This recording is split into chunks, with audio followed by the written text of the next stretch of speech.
بارئ الخلائق أجمعين فاطر السماوات والأرضين باعث الأنبياء والمرسلين ثم الصلاة والسلام والتحية والإكرام على سيدنا ومولانا أبي القاسم المصطفى محمد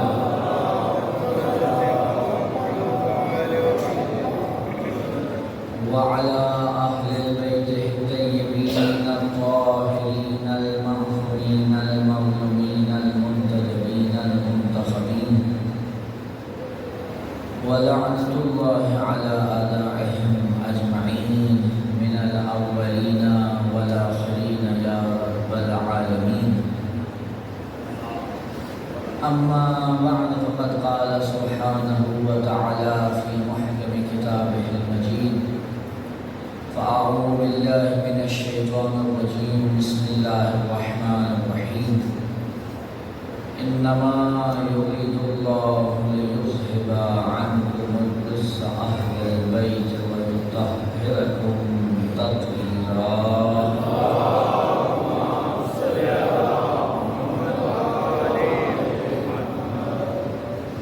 اپنی حاجات کی قبولیت کے لیے امام وقت کے ظہور متعجل کے لیے جہاں کہیں مومنین و مومنات آباد ہیں عزت مال جان آبرو کی حفاظت کے لیے جن مومنین نے مجالس میں دامے درہم سخن قدم میں حصہ لیا ان کی توفیقات میں اضافے اور استقالت کی قبولیت کے لیے بآواز بلند صلوات نازل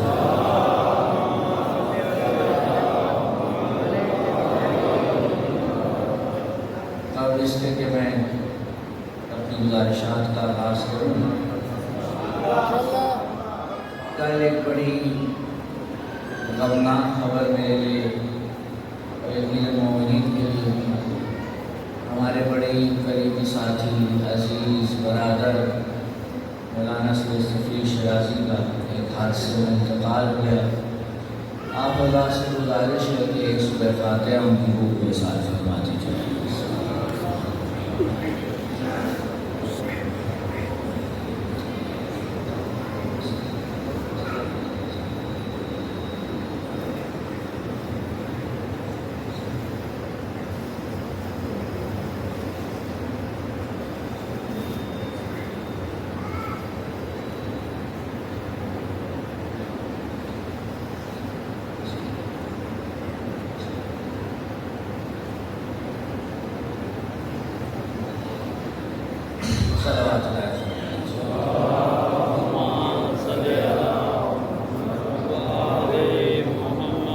اگر اس سے بہتر انداز میں بھی عنایت فرما سکیں تو فرما دیجیے.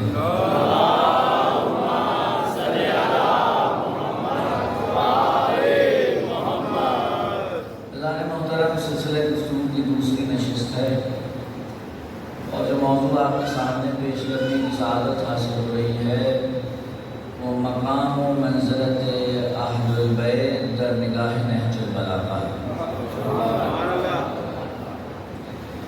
ہم یہ چاہتے ہیں کہ اہل بیت کی سب سے اعلیٰ و ارفع فرد یعنی جناب امیر کائنات علیہ السلام سے پوچھیں کہ اہل بیت کیا ہیں.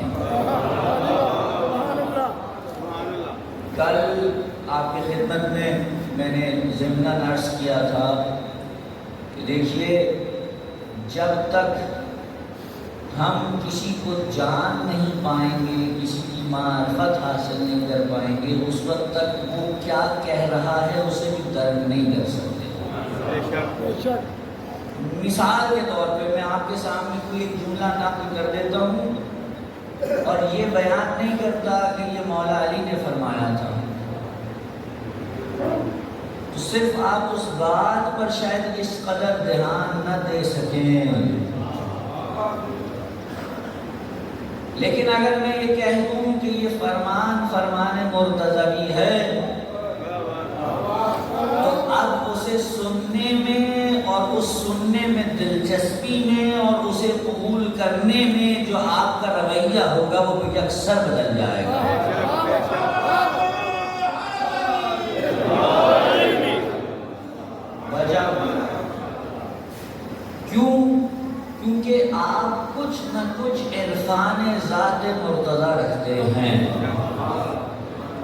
کیونکہ آپ جانتے ہیں کہ وہ میرے مولا ہیں، میرے لیے واجب الاطاعت ہیں، خدا کی جانب سے منصوص امام ہیں۔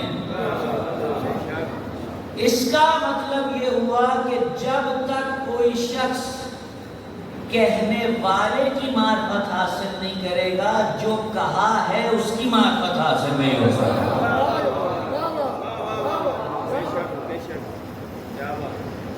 اگر ہم یہ کہہ رہے ہیں کہ اہل بیت کی معرفت حاصل کیجئے، بعض افراد کا یہ کہنا ہے کہ جناب، اور مجھے اس سے سخت اختلاف ہے، میں صاف کہہ رہا ہوں، چاہے ادھر کا ہو یا ادھر کا، بعض افراد کا یہ کہنا ہے جناب آپ فقط یہ بات کریں کہ اہل بیت کی سیرت کیا ہے، اہل بیت کے احکامات کیا ہیں، اہل بیت ہم سے چاہتے کیا ہیں، بس یہ بیان کریں۔ اہل بیت کی فضیلت، اہل بیت کے فضائل بیان کرنے کی بہت زیادہ ضرورت نہیں ہے، کچھ لوگوں کا یہ نظریہ ہے۔ میں ہمیشہ ان سے کہتا ہوں، میرا آپ کو ایک برادرانہ مشورہ ہے، اور وہ یہ ہے کہ جب تک یہ پتہ نہیں چلے گا یہ کون ہے، کس طرح ممکن ہے کہ کوئی شخص اپنے آپ کو مکمل طور پہ ان کے حوالے کر دے۔ اطاعت ہمیشہ اس وقت ہوتی ہے جب انسان کی معرفت کا درجہ بڑھے، معرفت کا درجہ جب ہی بڑھے گا جب فضیلت مرتضیٰ و حسن مجتبیٰ و حسین شہید کربلا بیان ہوگی۔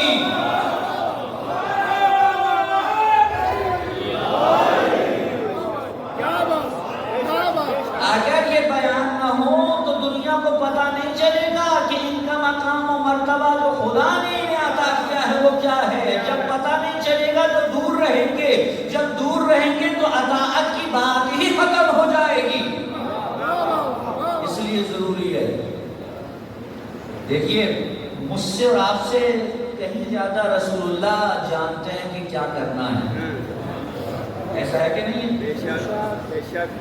اگر آپ علی اور اولاد علی یعنی اہل البیت علیہ السلام کی شان میں وارد شدہ احادیث مصطفی کا مطالعہ کریں اور ان سب کو جمع کرنے کی کوشش کریں، چاہے وہ اہل سنت نے نقل کی ہوں یا اہل تشیع نے، تو آپ کو ایک عجیب چیز معلوم ہوگی، اور وہ یہ ہے کہ کیا رسول اللہ بس ہر وقت بیٹھ کر علی علی کیا کرتے تھے؟ اس قدر فضائل میں احادیث ہیں جو رسول اللہ نے ارشاد فرمائی، اس کے بعد خود علی مرتضیٰ نے ارشاد فرمائی، اس کے بعد ہمارے دیگر ائمہ علیہ السلام بالخصوص امام باقر اور امام صادق علیہ السلام نے ارشاد فرمائی۔ سوال تو اٹھنا چاہیے نا کہ بھائی کیوں، ضرورت کیا پیش آ گئی تھی؟ ضرورت تھی جبھی تو بیان کی، ورنہ فقط بیٹھ کر حلال و حرام کا درس دیتے کہ یہ حلال ہے یہ حرام ہے، درس فقہ ہوتا، درس اخلاق ہوتا، بات ختم ہو جاتی۔ لیکن اس قدر فضیلت فضائل کی حدیث بیان کی تو کوئی تو وجہ ہوگی۔ جب میں اور آپ جیسا کم علم و کم عقل شخص بغیر وجہ کے کوئی کام نہیں کرتا تو وہ جو عقل کل ہیں،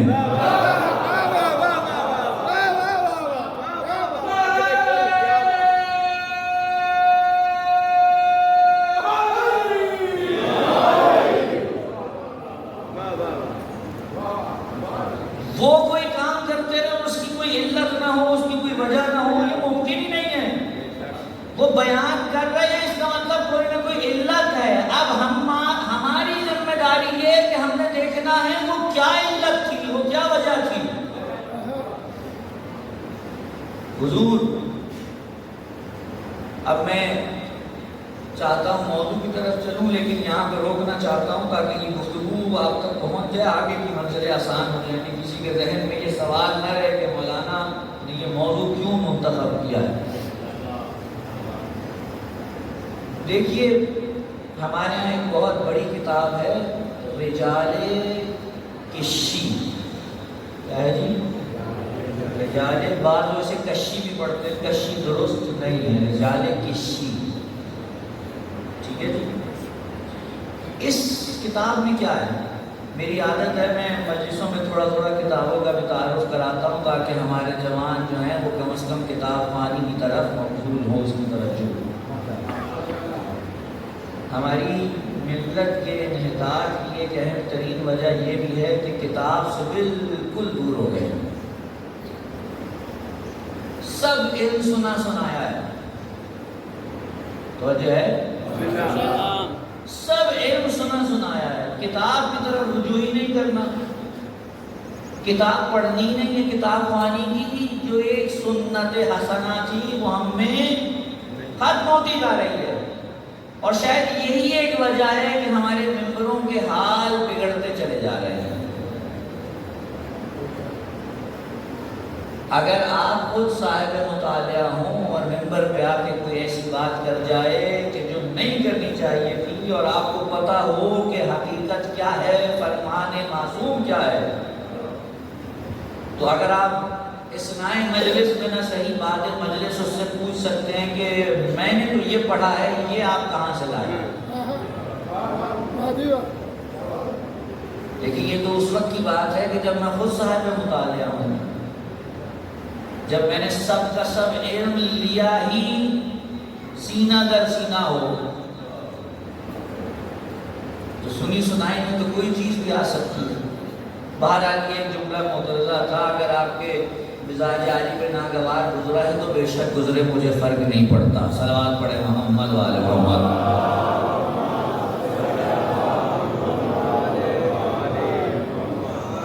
کس کتاب کا نام لیا تھا جی میں نے؟ رجال کشی.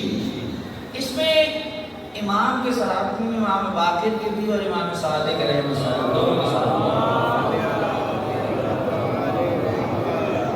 نام ہے جی جابر ابن یزید جعفی. بعض لوگ جعفی پڑھتے ہیں، اصل جعفی ہے. ٹھیک ہے جی، کیا نام ہے؟ جابر ابن یزید جعفی. یہ ایک اس مرتبے کے صحابی ہیں. اب ذرا میں حدیث بیان کر دوں تو پتہ چل جائے کیا ہے. یہ درس امام میں بیٹھتے ہیں. یہ وہ صحابی ہے کہ جسے امام صادق اور امام باقر علیہ السلام کی 30,000 احادیث زبانی یاد ہیں. کتنی جی؟ 30,000 احادیث زبانی یاد ہے. مجھے تو 30 بھی نہیں ہوگی. 30,000 احادیث زبانی یاد ہیں. امام نے انہیں پاس بلایا اور کہا دیکھو اے جابر، یہ جو علم تمہارے سینے میں ہماری احادیث کی صورت میں محفوظ ہے، کچھ بھی کر لو یہ کسی نااہل کے ہاتھ نہیں لگنا چاہیے. کسی نااہل کے ہاتھ نہیں لگنا چاہیے. اچھا حضور، اب میں سوال کروں آپ سے، یہ جو امام کہہ رہے ہیں کہ یہ کسی نااہل کے ہاتھ نہیں لگنا چاہیے، یہ کون سا علم تھا؟ سوال تو یہاں آتا ہے نا کہ یہ کون سا علم تھا؟ اگر تو یہ حلال و حرام کے مسائل کا علم تھا تو امام کبھی یہ نہیں کہہ سکتے کہ اسے کسی کے ہاتھ نہ لگنے دینا، کیونکہ حلال و حرام کا مسئلہ ہر ایک کے لیے جاننا ضروری ہے. آپ توضیح مسائل اٹھاتے ہیں، مراجین کے فتاوی ہیں اس کے اندر، سید سستانی ہو یا سید خامنائی ہو، ان کے فتاوی اس میں لکھے ہیں. کیا انہوں نے کبھی لکھا کہ یہاں تک عوام پڑھے اور اس کے بعد نہ پڑھے؟ کیونکہ حلال و حرام کے مسائل سب کے لیے ہیں. جسے وہ مسئلہ پیش آئے گا اس میں رجوع کرنا ہے اور رجوع کر کے اس کے مطابق عمل کرنا ہے. کبھی یہ نہیں کہا گیا کہ جناب مراجع کی ایک توضیح ہوتی ہے جو سامنے چھپی ہے اور کچھ مسائل ایسے ہیں جو چھپا کے رکھے گئے، سب چھپ جاتے ہیں. اس کا مطلب یہ ہے کہ حلال و حرام کے مسائل میں یہ نصیحت کی ہی نہیں جا سکتی کہ کسی نااہل کے ہاتھ نہ لگے. اخلاقیات، امام کہیں یہ اچھی بات ہے، یہ بری بات ہے، یہ اچھا اخلاق ہے، یہ برا اخلاق ہے. اخلاقیات کی کوئی ایسی چیز نہیں ہے کہ جس کے بارے میں آپ نے کسی نااہل کے ہاتھ میں لگے. اچھا اخلاق سب کے لیے ہے، برا اخلاق سے سب نے دور رہنا ہے. توجہ ہے کہ نہیں ہے؟ تو اب سوال یہ پیدا ہوتا ہے کہ یہ 30,000 کون سی حدیثیں ہیں جن کے لیے امام کہہ رہے کسی نااہل کے ہاتھ نہیں لگنی چاہیے؟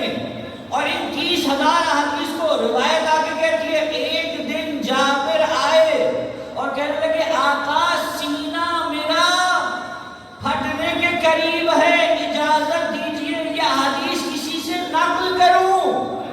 جب تک نقل نہیں کروں گا چین نہیں آئے گا. امام نے کہا جابر صحرا میں جاؤ، گڑھا کھولو، منہ ڈالو اور اس میں ڈال کے کہو قال الباقر قال الصادق، لیکن کسی نااہل کے ہاتھ نہیں لگنی چاہیے.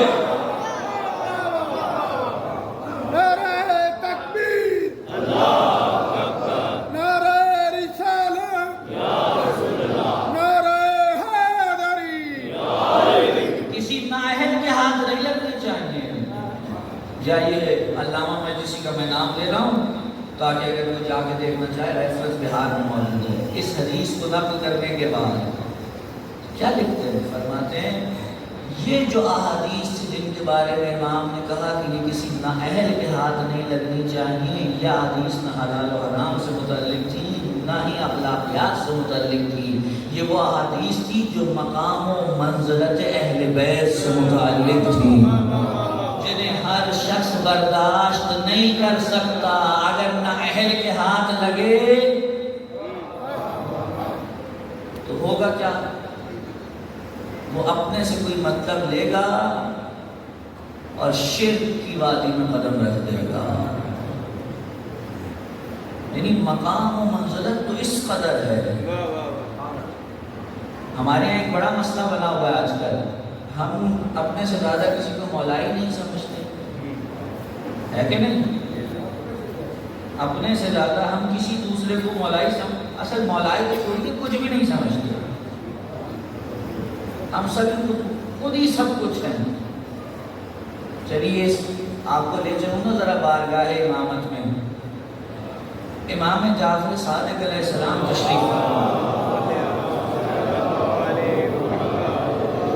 امام صادق تشریف فرمائیں اور کچھ افراد ہیں جو امام کے پاس بیٹھے ہوئے ہیں.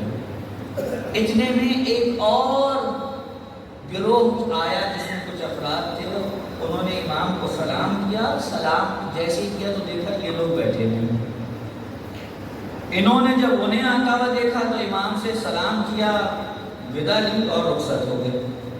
وہ جو آنے والا گروہ تھا اس نے فوراً ان کے جاتے ہی ایک سوال کیا، آقا یہاں ان لوگوں سے بھی ملتے ہیں؟ آپ ان سے بھی ملتے ہیں؟ ہاں. کیوں نہ ملے؟ تو اب جو انہوں نے کہا اگر میں اسے آج کی زبان میں کہوں تو کچھ یوں بنے گا، آقا یہ آپ کو ویسے نہیں مانتے جیسے ہم مانتے ہیں.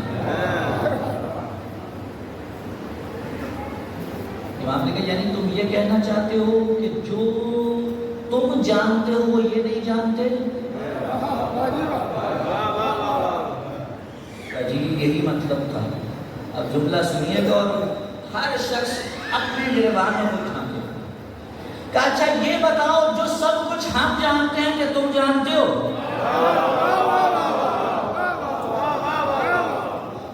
نہیں آتا. کہا اچھا یہ بتاؤ جو سب کچھ خدا جانتا ہے کیا ہم جانتے ہیں؟ راوی نے کہا نہیں. امام نے کہا جب اللہ اپنے علم کی بنا پہ ہمیں نہیں چھوڑتا اور ہم اپنے علم کی بنا پہ تمہیں نہیں چھوڑتے تو تمہیں کس نے حق دیا تم اپنے علم کی بنا پہ انہیں چھوڑو؟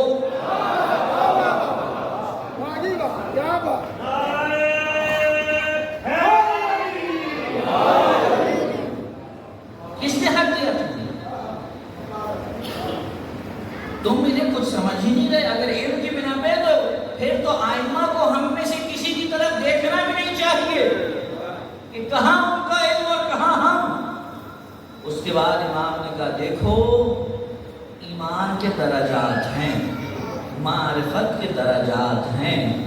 ایک شخص پہلے پہ کھڑا ہے، دوسرا دوسرے پہ کھڑا ہے، تیسرا تیسرے پہ کھڑا ہے، اور یہ 10 تک جاتے ہیں۔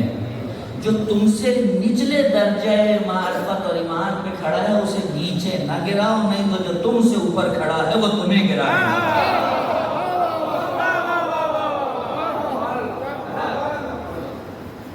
اگر تمہیں حق حاصل ہو جائے نیچے والے کو گرانے کا تو تم سے جو اوپر ہے اسے حق حاصل ہوگا تمہیں گرانے کا۔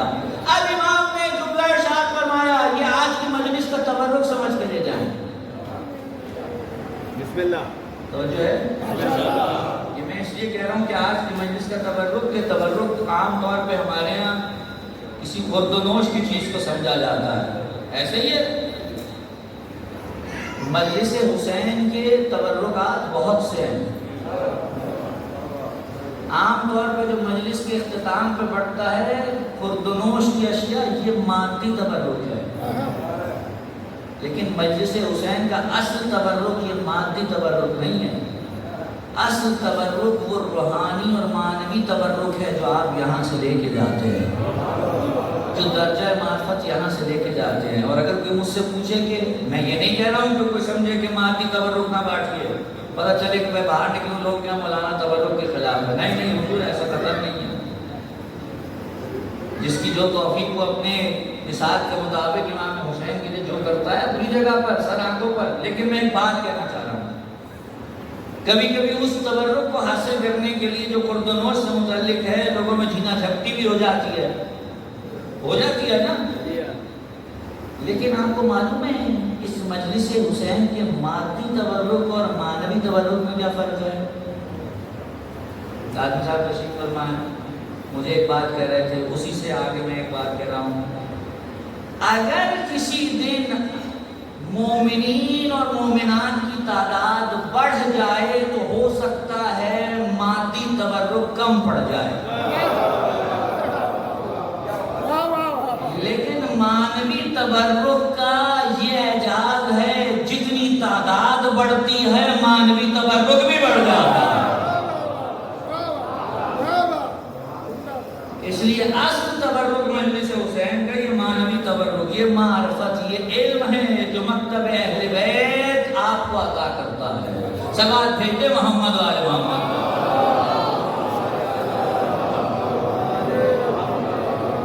تو یہ آج کی مجلس کا تبرک ہے جی۔ امام صادق علیہ السلام کو یہ جملہ فرماتے ہیں، اگر تم دیکھو کہ تمہارا کوئی مومن بھائی تم سے نچلے درجہ معرفت پہ ہے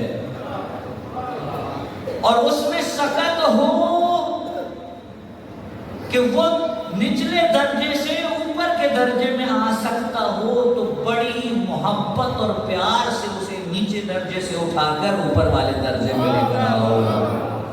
اور اگر تم دیکھو کہ اس میں سکت نہیں ہے، وہ برداشت نہیں کر سکتا، تو وہ جہاں ہے اسے وہیں چھوڑ دو۔ اگر تم نے اس پہ بیجا بوجھ ڈالا اور وہ عقیدے میں ٹوٹ پوٹ کا شکار ہوا تو اس کا سارا خمیازہ تمہیں بھگتنا۔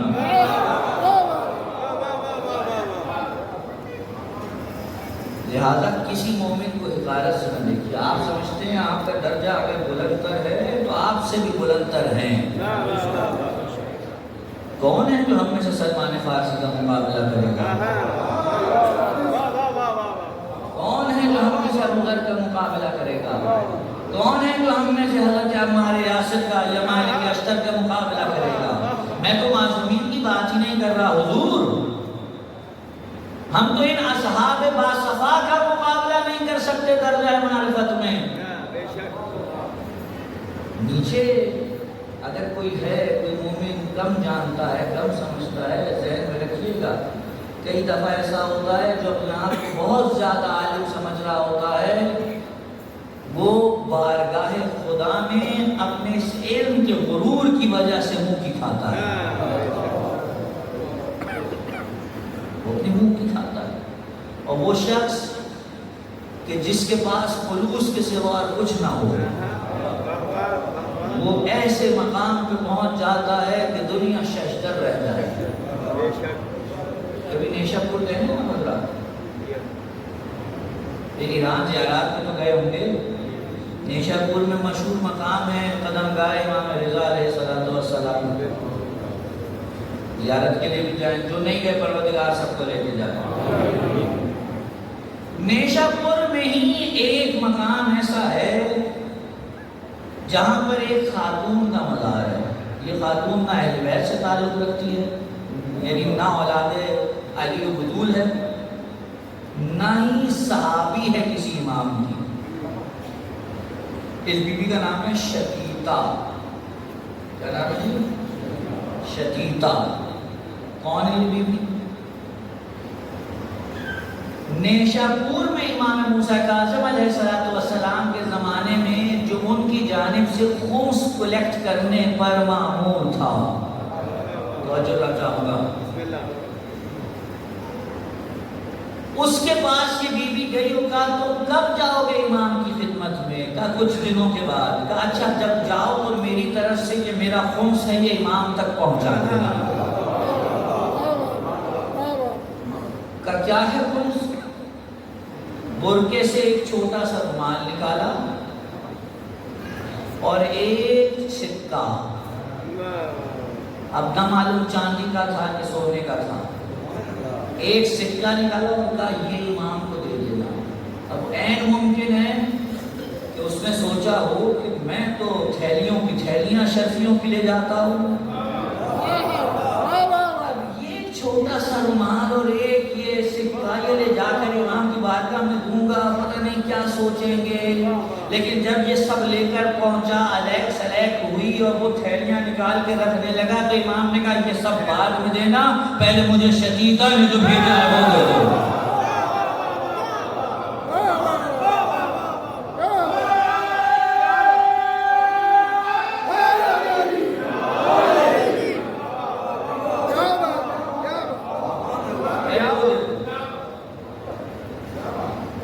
یہ ہے خلوص، یہ ہے خلوص۔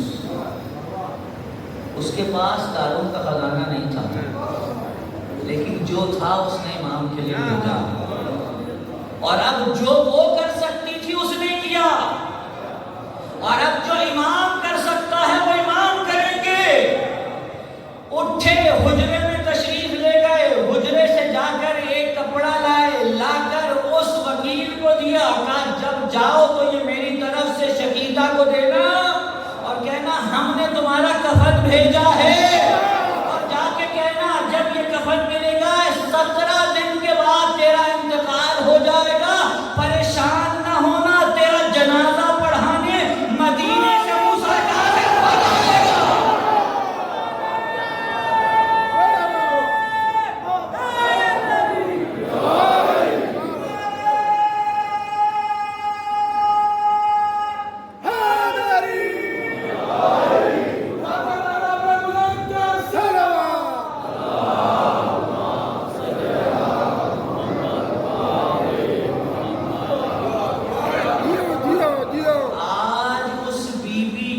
مرکز جو نہ آل علی اور اولاد بطول ہے، نہ ہی صحابیہ ہے، کیونکہ اپنی آنکھوں سے امام کو نہیں دیکھا ہے، آج اس کی مرکز مرجع خلائق بنی کی زیارت گاہ ہے، لوگ جاتے ہیں زیارت کرنے کے لیے، یہ وہ بی بی ہے۔ کوئی اس نے تھان کے تھان بھیجے تھے، اشرفیوں کے تھیلے بھیجے تھے، جو تھا خلوص سے بھیجا تھا۔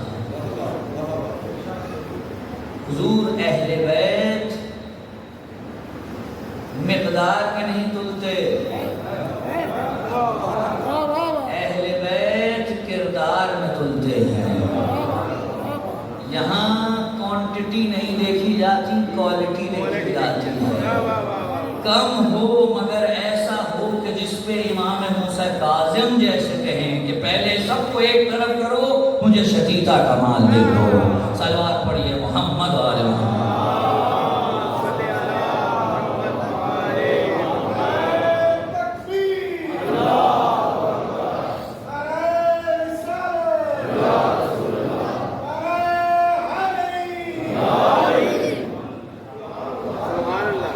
بہرحال بات کہاں سے چلی کہاں پہنچ گئی، میں تو یہ کہنا چاہ رہا تھا کہ ہم کیوں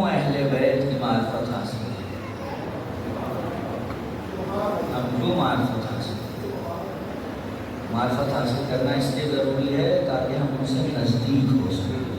جب تک معرفت حاصل نہیں ہوگی خود کی منزل پہ قدم نہیں رکھ سکتے. چلیے آئیے علی مرتضیٰ سے پوچھیں، یا علی بتائیے اہل بیت کون ہیں؟ میں اور آپ تعریفیں کرتے رہے ہیں اہل بیت کی اپنی جانب سے، یہ اور ہے. خود علی بتائیں کہ ہم کیا ہیں، یہ اور ہے. کیونکہ نہ میں تو جانتا ہوں نہ میں سمجھتا ہوں. علی تو جانتے بھی ہیں، سمجھتے بھی ہیں، علم لدنی کے مالک ہیں. نہج البلاغہ میں ایک خطبے میں میرے مولا ارشاد فرماتے ہیں، اگر جاننا چاہتے ہو ہم کون ہیں، آؤ بتاتا ہوں ہم کون ہیں. نحن شجرۃ النبوہ، ہم نبوت کا شجرہ ہے. یہ جملہ کوئی چھوٹا جملہ نہیں ہے حضور. نہیں معلوم جب میرے مولا یہ جملہ کہہ رہے ہوں گے کتنوں کے چہرے اتر گئے ہوں گے کہ بعد رسول علی کہہ رہے ہیں ہم شجرہ نبوت کا ہیں، ہم نبوت کا شجرہ ہیں. اور آپ جانتے ہیں اس حدیث کو جو اب میں نقل کروں گا مختلف الفاظ کے ساتھ اہل سنت نے بھی نقل کیا ہے، اہل تشیع نے بھی نقل کیا ہے. اہل سنت میں سے حاکم نیشابوری نے مستدرک میں نقل کیا ہے، اور اہل تشیع میں سے بشارت المصطفیٰ میں عماد الدین طبری نے نقل کیا ہے. توجہ ہے، عجیب حدیث ہے. فرماتے ہیں محمد مصطفیٰ صلی اللہ علیہ وآلہ وسلم، آپ لوگ درود پڑھنے میں کیوں درود فرماتے ہیں؟ یہ تو بتائیے. حدیث میں ہے کہ میرا نام لیا جائے ایک مومن کے پاس اور وہ مجھ پہ درود نہ بھیجے، وہ بغیر ترین مومن ہے. لہٰذا میں جب بھی نام لوں اہل بیت اطہار میں سے کسی کا تو بلند آواز سے درود بھیجیے. الکافی میں امام صادق علیہ السلام کی حدیث ہے، فرماتے ہیں جب بھی درود پڑھو بلند آواز سے پڑھا کرو. بلند آواز سے درود پڑھنے سے منافقت دور ہوتی ہے، منافقت دور ہوتی ہے. تو حضور کیا فرما رہے ہیں ختمی مرتبہ؟ فرماتے ہیں کہ امیر المومنین کا ہم نبوت کا شجرہ ہے. علی نے یہ جو بات کی ہے یہ خود سے نہیں کرنی، کیونکہ علی کے پاس جو کچھ ہے وہ علی نے رسول سے لیا ہے. ایک علی ہی تو ہیں جن کے پاس جو کچھ ہے وہ رسول سے لیا ہے، ورنہ بقیہ تو ایسے بھی تھے جو رسول کے نام پہ اپنی جیب سے نکال کے پیش کیا کرتے تھے. علی کے پاس جو کچھ ہے وہ رسول کا دیا ہے، رسول کے پاس جو کچھ ہے وہ خدا کا دیا ہوا ہے. کیا فرمایا؟ کیا خلق الناس من اشجار شتى وخلقت انا وعلی من شجرة واحدہ. جتنے بھی انسان ہیں وہ مختلف شجروں سے خلق ہوئے ہیں، لیکن مجھے اور علی کو خدا نے ایک شجرے سے خلق کیا.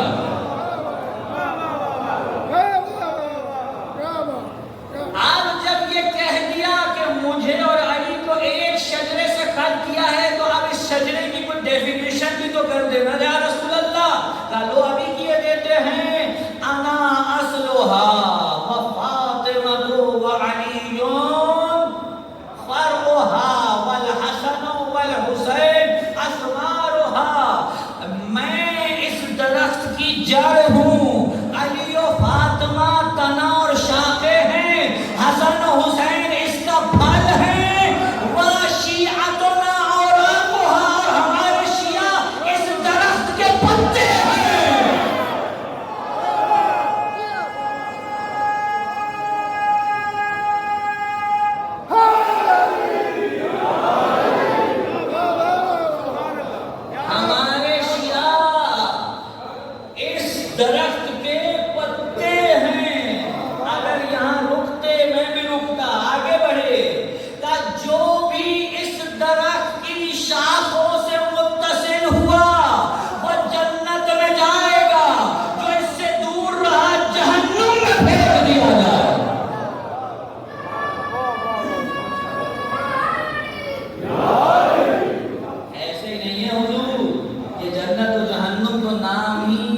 خطبہ ارشاد فرما رہے تھے، اچانک سے کسی کو آتے ہوئے دیکھا، رسول کی تقریر کا مضمون بدل گیا۔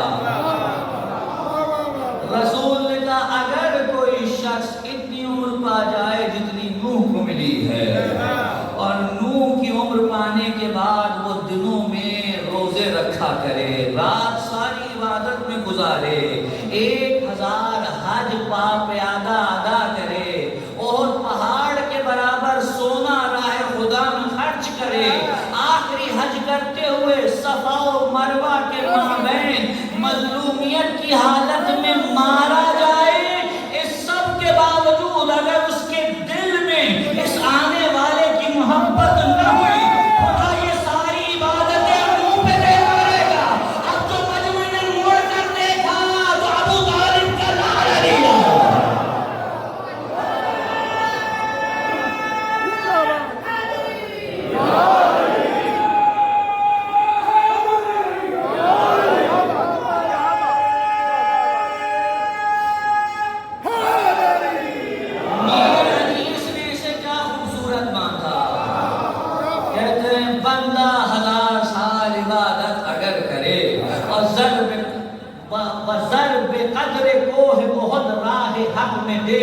حج بھی پیادہ پا جو 1000 اس نے ہو کیے، اور قتل بھی ہو، اور بے گناہ قتل بھی ہو ظلم و جور سے، حب علی کی میں نہیں گر دل کے جام میں، جنت کی بو نہ آئے گی اس کے پیشاب میں۔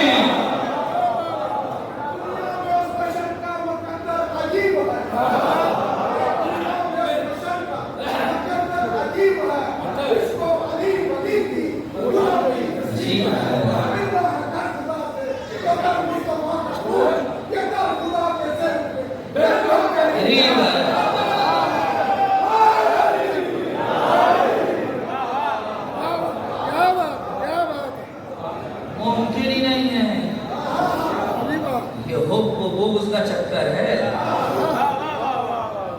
بھئی امام باقر علیہ السلام تشریف فرمائے،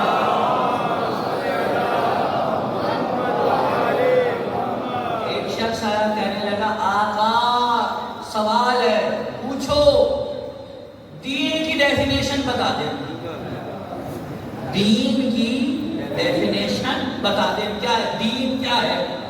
اب آپ سے کوئی پوچھے دین کیا ہے، آپ کہیں گے نماز روزہ حج اولا ماشاءاللہ، لیکن جو حکیم ہوتا ہے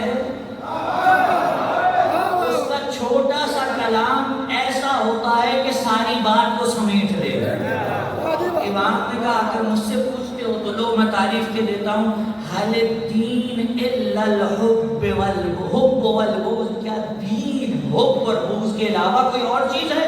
کہا کا کیا مطلب؟ کا دین کی ڈیفینیشن یہ ہے اللہ کے لیے اللہ والوں سے محبت کرنا، اللہ کے لیے اللہ والوں کے دشمنوں سے بیزاری کرنا، یہ دین ہے۔ اگر اللہ والوں سے محبت کرے گا تو پھر اللہ والوں کی سنے گا، تو جو ہے نہیں حدیث سن لی یا نہیں سنی؟ آپ کو کیا سٹیٹس دیا ہے بھول گئے؟ آپ کو امام نے کیا، رسول نے کیا سٹیٹس دیا ہے؟ پتے پتے، آپ تو گاؤں میں رہتے ہیں مجھ سے بہتر سمجھتے ہیں، اگر خزاں میں کسی درخت کے پتے جھڑ جائیں اور کوئی شخص پہلے سے نہ جانتا ہو کہ یہ کس چیز کا درخت ہے تو کیا پہچان پائے گا کس چیز کا درخت ہے؟ یعنی درخت کی پہچان کس سے ہوتی ہے؟ پتوں سے۔ آپ پتے دیکھ کے بتائیں گے یہ امرود کا ہے، یہ جامن کا ہے، یہ آم کا ہے، توجہ ہے یا نہیں ہے؟ پتے نہ ہوں تو درخت پہچانا نہیں جاتا۔ آپ کا کیا اسٹیٹس بڑھا دیا امام نے؟ کہا ہم شجرہ نبوت ہیں لیکن ہماری پہچان تم سے ہوتی ہے۔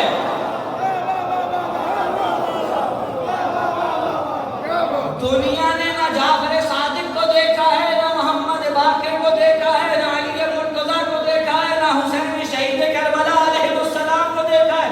دنیا تو تمہیں دیکھ رہی ہے کہ تو ان کے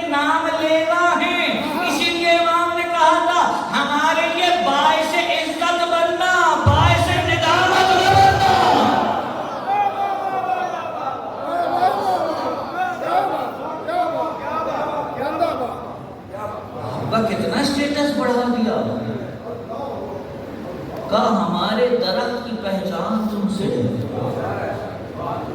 دنیا تو تمہیں دیکھ رہی ہے. اس لیے امام نے کیا خوب ارشاد فرمایا تھا کہ اگر کسی آبادی میں ہمارا ایک چاہنے والا رہتا، ایک چاہنے والا، اور باقی کوئی ہمارا ماننے والا نہ ہو، اور دنیا یہ کہے کہ اس علاقے میں سب سے زیادہ امانت دار کون ہے، تو وہ کہیں گے یہ ہے. سب سے زیادہ زاہد کون ہے، تو دنیا کہے گی یہ ہے. سب سے زیادہ عبادت گزار کون ہے، تو دنیا کہے گی یہ ہے. ہمارے لیے باعث افتخار ہے، باعث ننگ و آر بن. کتنا اسٹیٹس دے دیا خدا کی قسم. کم از کم میں اپنی طرف نگاہ کرتا ہوں تو میں سوچتا ہوں کہ میں تو قطعاً اس قابل نہیں تھا کہ مجھ جیسا شخص شجرہ نبوت کا تعارف کرانے کی لیاقت رکھے، میں شناخت بن جاؤں. کتنا بڑا ہمیں اسٹیٹس دیا. جملہ کہوں، عام طور پہ آپ لوگ سمجھتے ہیں کہ جو ممبر پہ آتے ہیں محرم میں غیر محرم، یہ مبلغ مکتب اہل بیت ہیں، یہ تو زبان سے ہوا کرتے ہیں. آپ جہاں جہاں ہیں اپنے وجود سے مبلغ مکتب اہل بیت ہیں. جہاں بھی ہیں اپنے وجود سے مبلغ مکتب اہل بیت ہیں. آپ کو دیکھ کر دنیا فیصلہ کرے گی یہ مکتب کیا ہے. کیا کہوں خدا کی قسم. امام صادق علیہ السلام کے ایک صحابی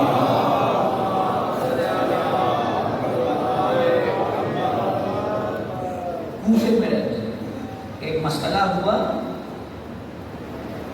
قاضی کی عدالت میں پہنچے، اور پہنچنے کے بعد انہیں پیش کیا گیا گواہ کے طور پہ. وہ اور ان کے ساتھی دونوں امام صادق کے شاگرد و صحابی ہیں. جب قاضی کو پتا چلا کہ رافضی ہیں تو قاضی نے کہا تمہاری گواہی قبول نہیں ہے. کیا کہا؟ اور اس نے دو لفظ کہے کہ تم کون ہو؟ تم ہو فاطمیان جعفریان. تم فاطمی ہو، تم جعفری ہو. جیسے یہ سنا صحابی رونے لگا. قاضی نے کہا اگر برداشت نہیں کر سکتے تو کیوں مانتے ہو انہیں؟ کہا میں اس لیے نہیں رو رہا کہ تو نے مجھے تانا دیا ہے، میں اس لیے رو رہا ہوں کہ تو نے مجھے اتنے بڑے دو القاب سے نواز دیا ہے جن کا میں قابل نہیں ہوں. مجھے فاطمی کہا، مجھے جعفری کہا. صحابی امام کہہ رہا ہے، میں اور آپ کس جگہ کھڑے ہیں؟ توجہ ہے. بات ابھی پوری نہیں ہوئی. ایک جملہ ابھی آپ کے سامنے رکھا ہے، نحنو شجرۃ النبوہ. اچھا اب کوئی آپ سے پوچھے کہ یہ شجر نبوت کیوں ہے، ہو سکتا ہے کچھ شجر نبوت، تو میں اس کا جواب دوں گا کہ یہ شجر نبوت اس لیے ہیں کیونکہ اہل البیت نبوت ہیں. اب مسئلہ یہ ہے کہ جب تک خطیب کوئی بات زور لگا کے نہ کہے نا تو وہ اس کا اثر ہی نہیں ہوتا. ایسے ہی ہے. آپ جانتے ہیں امام نبی علیہ السلام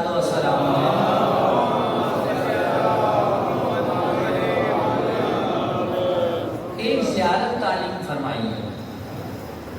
اس زیارت کا نام ہے زیارت جامع کبیرہ. آپ کو مل جائے گی مفاتیح الجنان میں، یہ ضرور جا کے پڑھیے گا. میں بھی زیادہ تو کچھ نہیں کہہ سکتا. توجہ میری طرف ہے نا جناب.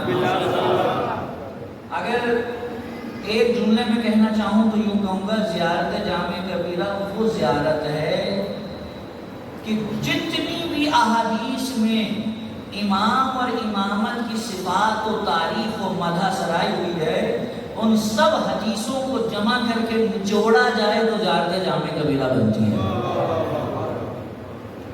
سب کو نچوڑ لے زیارت جامع کبیرہ.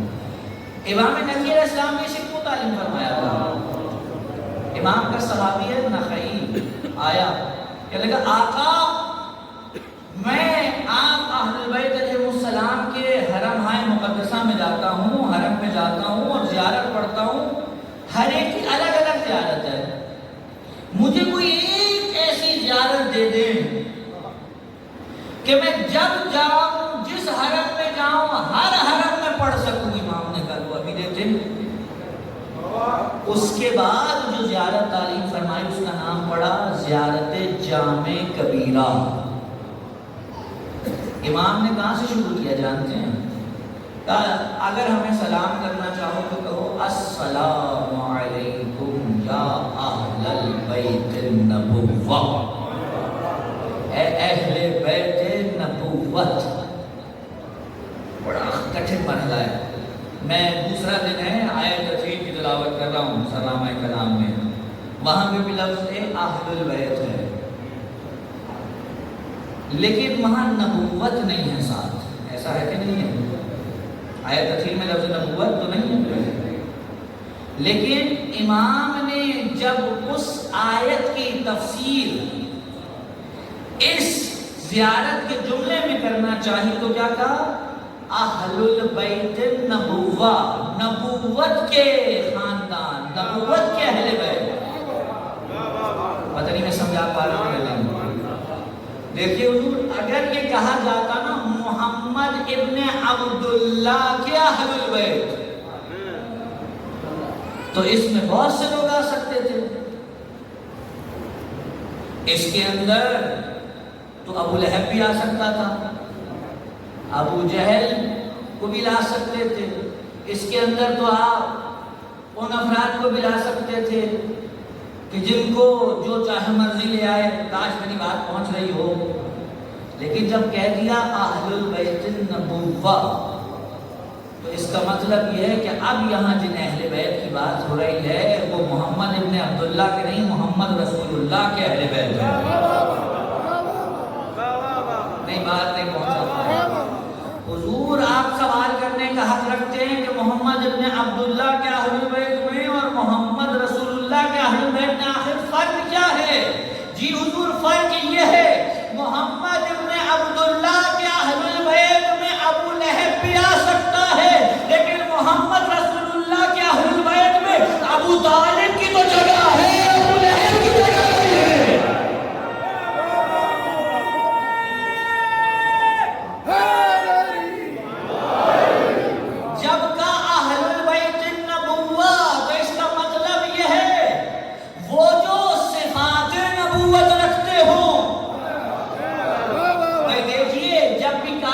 بیت بیت کی کیا معنی ہے عربی میں؟ گھر۔ اب آپ سے میں پوچھوں اہل البیت یعنی گھر والے، گھر والے یعنی کون سا گھر؟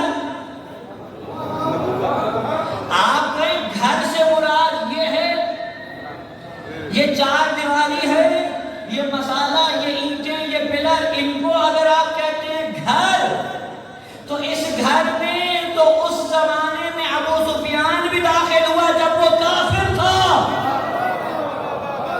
نہیں میری بات نہیں پہنچ رہی ہے حضور۔ یہ اہل سنت نے معتبر کتابوں میں نقل کیا کہ ابو سفیان جب کافر تھا، اسلام قبول نہیں کیا تھا، اس وقت بھی اس کی بیٹی حضرت ام حبیبہ زوجہ رسول تھی، وہ مدینے میں رہتی تھی۔ یہ فتح مکہ کے بعد جب معاہدہ ہو گیا اپنی بیٹی سے ملنے کے لیے مکے سے مدینے آیا، مدینے میں آ کر رسول کی زوجہ کے گھر میں داخل ہونا چاہا، گھر میں داخل ہو کر بیٹھنے لگا تو ام حبیبہ نے کہا رک جاؤ۔ کیوں رک جاؤں؟ کہ یہ رسول کی مسند ہے، اس پہ کوئی کافر نہیں ہے۔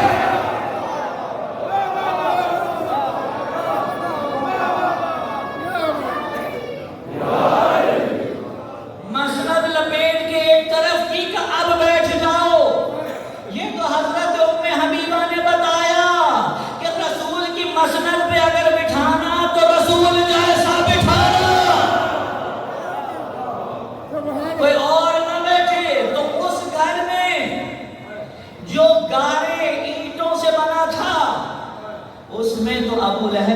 بھی داخل ہو گیا، اس میں تو ابو سفیان جیسا بھی داخل ہو گیا، تو کیا یہ گھر مراد ہے؟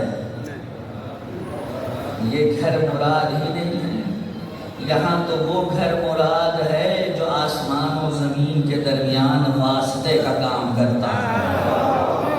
یہاں وہ گھر اگر برداشت کر جائیں اور اس جملے کو سہ جائیں تو کہوں حضور یہاں وہ گھر مراد ہے جس کا گارا اینٹ پتھر نہیں، جس کا مسالہ اینٹ پتھر نہیں، جس کا مسالہ فضائل ہی فضائل ہیں، جس گھر کی دیواریں فضائل سے چنی گئی ہیں، اس میں بس وہی آ سکتا ہے جو اس کا حق رکھتا ہے۔ آیت تطہیر شروع کہاں سے ہوتی ہے؟ کہ انما بتحقیق، اس انما کا مطلب جانتے ہیں کیا ہے؟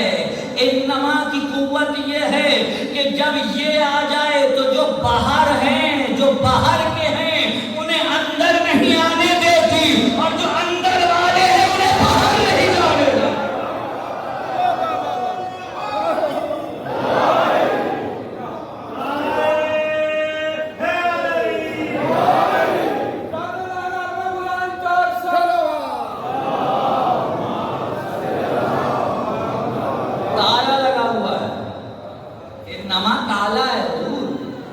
اور اس تالے کی چابی انہی کے پاس ہے جو اہل البیت نبوت ہیں، بس وہی آ سکتے ہیں، بقیہ کو کتنی کوشش کر لے وہ اندر نہیں آ سکتا۔ یہ ہے اہل البیت النبوہ، بقیہ گفتگو کا وقت بہت ہو چکا، یہ اہل البیت النبوہ۔ اور یہ وہ جملہ ہے کہ جب میرے مولا کو حاکم مدینہ نے دربار میں بلایا تھا یزید کی بیعت لینے کے لیے، اور امام نے کہا تھا کہ میں بیعت نہیں کروں گا، اور اس نے پوچھا تھا کیوں نہیں کریں گے، تو امام نے یہی کہا تھا کہ میں اہل بیت نبوت ہوں، میں شجرہ نبوت ہوں، موضع رسالت ہوں، ملائکہ کے آنے جانے کا مقام ہوں، اور یزید وہ ہے جو شراب کے نشے میں دھت رہے گا، میں اس کی بیعت کروں، ممکن نہیں۔ عزاداروں 2 محرم ہو گئے، مسافر کربلا پہنچنے والا ہے،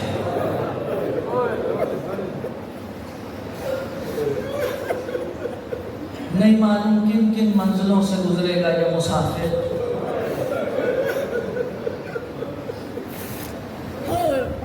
رستے میں بڑے بڑے مقام آئے، حسین گزرتے چلے گئے، لیکن اب ایک مقام ایسا آیا کہ حسین جس راہوار پر سوار تھے اس نے آگے بڑھنے سے انکار کیا،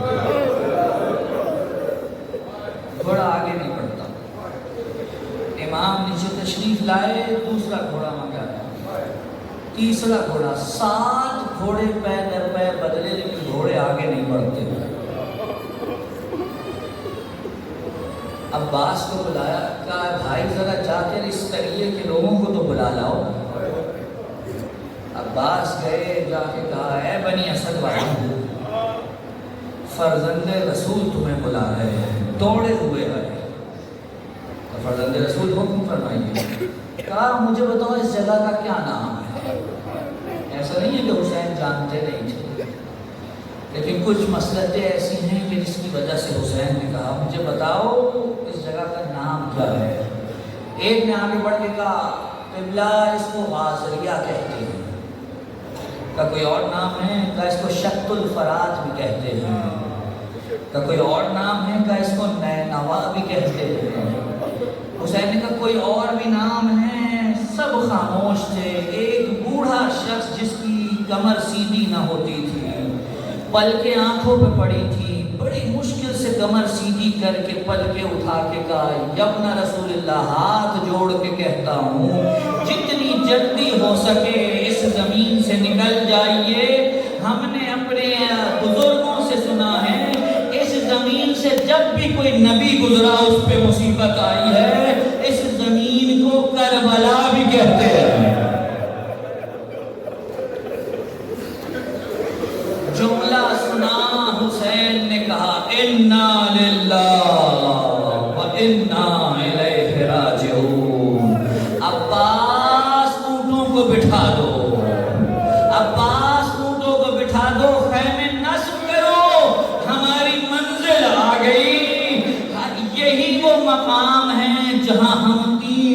پیاسے رہیں گے.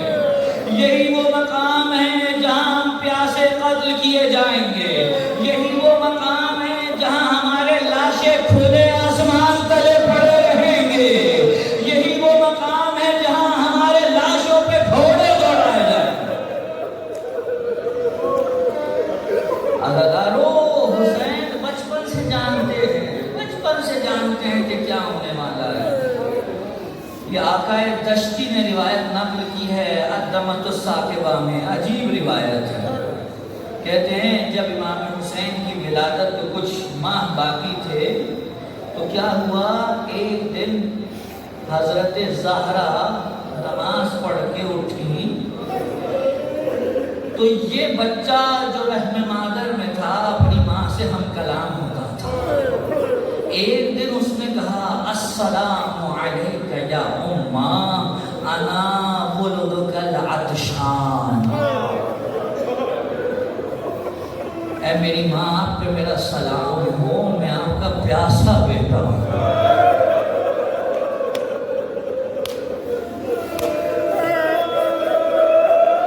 یہ بات تھی عزادارو فجر کی نماز.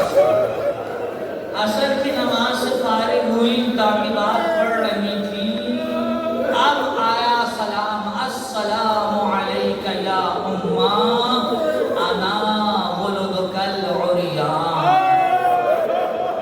اے اماں، میں آپ کا بے کفن بیٹا ہوں. عزادارو، فاطمہ کی طبیعت مضمحل ہو گئی. ابھی عشاء کی نماز پڑھ کر فارغ ہوئی تھی، تعقیبات کر رہی تھی. اب آواز آئی السلام علیک یا امّا انا ولدک السحقان. اب فاطمہ سے برداشت نہیں ہوا. کہا فضہ جاؤ بابا کو بلا کے لے کر آؤ. رسول اللہ تشریف لائے. کہا بابا یہ بچہ بڑا عجیب ہے، کبھی کہتا ہے میں عطشان ہوں، کبھی کہتا ہے میں بے کفن ہوں. اب جو اس نے کہا میں سحقان ہوں، یہ سحقان کے کیا معنی ہے؟ رسول کی چیخیں نکل گئی. کہا علی فاطمہ کے کندھوں پہ ہاتھ رکھیے گا. فاطمہ کے کندھوں پہ علی نے ہاتھ رکھا. کہا فاطمہ یہ بچہ کہہ رہا ہے اے میری ماں آپ پہ سلام ہو، میں آپ کا وہ بیٹا ہوں جس کی لاش پہ گھوڑے دوڑائے جائیں گے.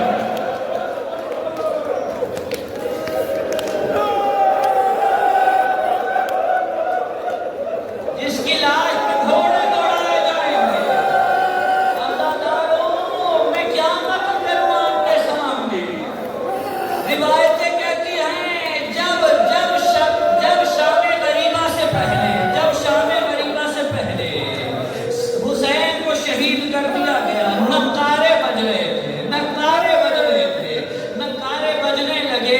ایک مرتبہ جناب زینب نے حضرت فضہ کا شانہ ہلایا. کہ اماں فضہ یہ کیسا شور ہے؟ کہ آقا زادی آپ یہ اجر رسالت دیں گے. کہ کیا مطلب؟ کہ گھوڑوں کی نال بندی ہو رہی ہے، اب شہداء کے لاشوں پہ گھوڑے دوڑائے جائیں. عزادارو، زینب سے تو برداشت نہیں ہوا. ایک مرتبہ زینب در خیمہ پہ پہنچی. ابھی خیموں کو آگ نہیں لگی ہے عزادارو. خیمے در خیمہ پہ پہنچی اور اب دیکھنا شروع کیا. گھوڑے دوڑتے دوڑتے رک گئے. اماں فضہ یہ گھوڑے کیوں رکے ذرا پتہ تو کرو. فضہ خبر لے کے آئی. کہنے لگی آقا زادی وہ حبیب ابن مظاہر کا قبیلہ نا بنی اسد وہ آ گئے. کہنے لگے تم نے ہمارا شخص قتل کر دیا ٹھیک ہے، لیکن ہم اپنے لاشے کی بے حرمتی نہیں ہونے دیں گے. ہم اپنا لاشا پوال نہیں ہونے دیں گے. لاشا اٹھ گیا حبیب کا. پھر گھوڑے چلے رک گئے. کہا اب کیا ہوا؟ کہا وہ ہر کا قبیلہ آ گیا. انہوں نے کہا تم نے ہمارے شخص کو قتل کر دیا ٹھیک ہے، لیکن ہم لاشے کی بے حرمتی نہیں ہونے دیں گے. گھوڑے چلتے رہے، رکتے رہے، لیکن اب جو گھوڑے دوڑے